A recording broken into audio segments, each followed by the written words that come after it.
Right again breaking news చూస్తున్నాం. దేశవ్యాప్తంగా సంచలనం సృష్టించిన బెంగళూరు రామేశ్వరం కేఫ్లో పేలుడు ఘటనలో ఎన్ఐఏ పురోగతి సాధించింది. ఇక కీలక నిందితుడిని పోలీసులు ఎట్టకేలకు అరెస్టు చేశారు.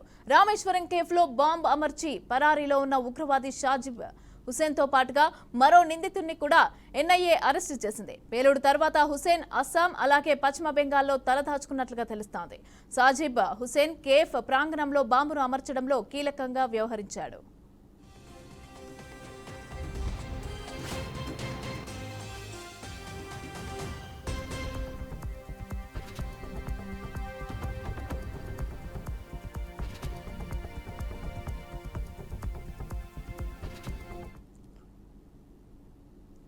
దేశవ్యాప్తంగా సంచలనం సృష్టించిన బెంగళూరు రామేశ్వరం కేఫ్లో పేలుడు ఘటనలో ఎన్ఐఏ పురోగతి సాధించింది. ఇక కీలక నిందితున్నైతే పోలీసులు ఎట్టకేలకు అరెస్టు చేశారు.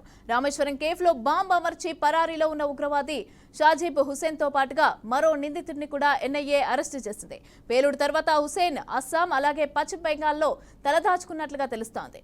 షాజిబ్ హుసేన్ కేఫ్ ప్రాంగణంలో బాంబును అమర్చడంలో కీలకంగా వ్యవహరించాడు.